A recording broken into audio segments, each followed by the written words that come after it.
In a quiet, suburban neighborhood in Amityville, New York, there stands a house that looks no different from the rest. Clean windows, white walls, a family home. But behind that ordinary appearance lies one of the most disturbing stories in American history. A story rooted in real murder, followed by claims of unexplainable terror. This is not just a ghost story. This is a real place, and real people died here. For decades, the house at 112 Ocean Avenue has remained at the center of a mystery that refuses to die. Was it truly haunted?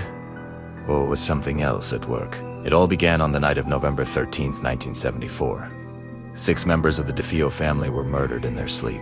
Ronald DeFeo Jr. shot his parents and 4 siblings with a high-powered rifle inside their home. What disturbed investigators wasn't just the brutality, it was the silence. There were no signs of a struggle. No neighbors reported hearing gunshots. All 6 victims were found lying face down in their beds. Ronald DeFeo Jr. later claimed he heard voices telling him to kill his family. He was arrested, convicted, and sentenced to 6 consecutive life sentences. The crime was real, documented, and undeniable.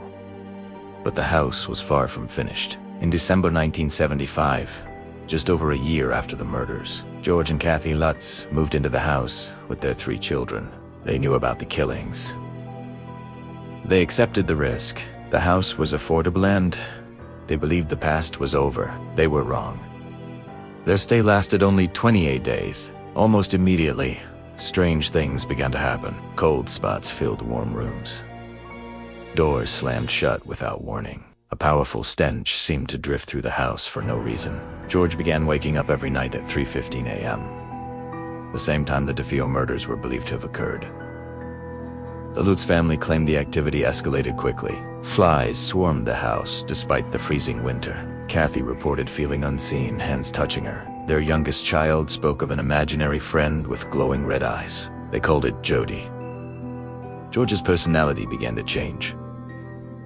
He grew angry, withdrawn, and obsessed with the house. Kathy suffered violent nightmares, reliving the murders again and again. A hidden room was discovered in the basement, its walls painted red. Green slime reportedly oozed from walls and keyholes. The house no longer felt like a home. It felt alive. As fear took over, the family claimed they were no longer in control.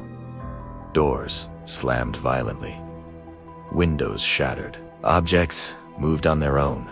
One night, terrified and exhausted, the Lutz family fled the house, leaving behind nearly all of their belongings. They later said they believed staying any longer would have killed them. They never returned. Shortly after the family fled, famous paranormal investigators Ed and Lorraine Warren entered the home. They conducted seances and claimed the presence inside was not a ghost but something far darker. According to the Warrens, the land itself carried a negative spiritual imprint, possibly influenced by violent events long before the DeFeo murders. Their investigation brought international attention to the case and cemented the Amityville Horror as a paranormal legend.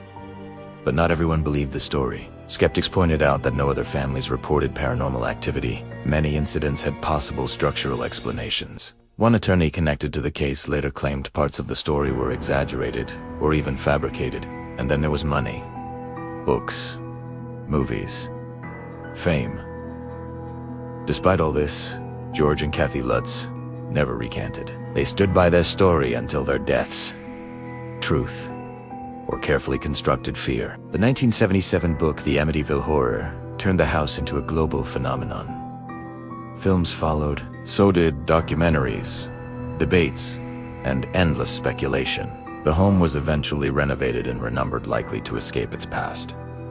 But reputations don't fade, so is Elliot. Even today, the name Amityville sends a chill through horror history. So what really happened? The murders are real. The haunting is disputed. Was it psychological trauma, manipulation, or something truly unexplainable? The house still stands quiet and ordinary, but some places never forget what happened inside them. Some mysteries fade with time. This one refuses to let go. Thanks for watching.